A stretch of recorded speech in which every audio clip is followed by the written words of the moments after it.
3 years after it was put into place, Title 42 is officially expired. It ended a couple of minutes ago at the top of the hour. And it was originally issued by the CDC as a public health order to combat the spread of COVID-19.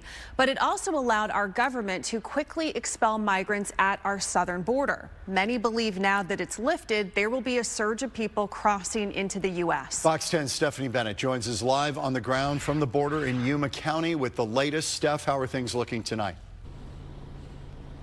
Good evening, guys. Things have gotten a lot busier since we last spoke earlier in the 5 and 6 o'clock shows. You can really notice a real difference. Whereas before, when we were talking, we had probably about 15 people waiting in the tent behind us.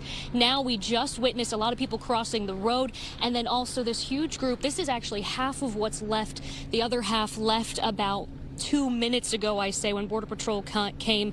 This group, very large, they came through the gap in the wall here, and they tell us that they came right now because they knew Title 42 was expiring. They said that they came here fleeing violence in their home country. As we know, since March 2020, when Title 42 was first put into place, it had been used to expel more than 3 million migrants here in Yuma County before it was even lifted. Every day this week, they've seen more than 1,000 crossings, and they expect things to get much worse.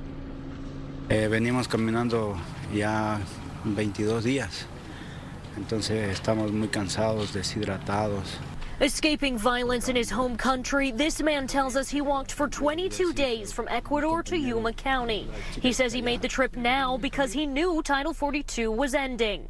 These migrants say that once they cross into the U.S., they want to be found by Border Patrol so they can start their asylum process. So they just sit and wait. The county has provided this tent and porta potties. The federal government needs to stop pushing it upon local governments and NGOs to meet those needs.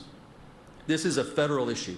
This is not a local issue. Tomorrow, Border Patrol plans to release 141 migrants from their custody into Yuma County and 96 into the city. Those people have already been detained, vetted, and released with a future court date. Many will now catch flights to other parts of the country or find a way on their own.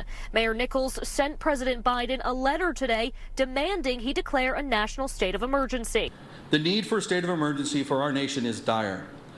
Numerous immediate actions upon declaration of emergency are possible. A full response by FEMA and the National Guard, like they would in any other disaster, where they provide boots on the ground for housing, food, transportation, and health care. That would be the beginning.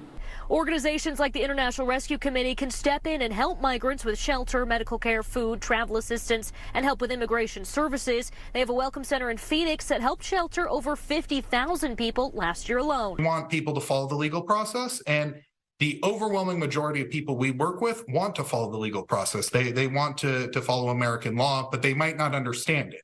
And so a big part of what we do is we explain those ICE check-ins, we explain the legal process, we explain their court dates. We also provide referrals to legal providers in the area.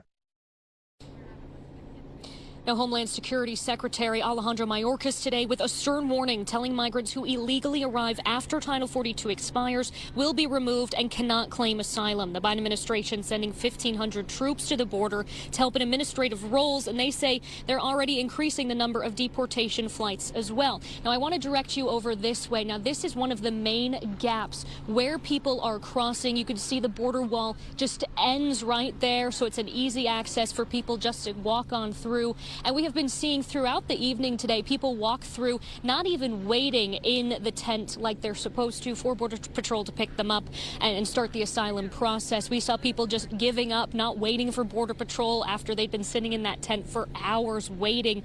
We saw them on the street as we were coming up here, just in large groups. We asked them where they think they're going, and they said they are not sure. They're just going to keep walking.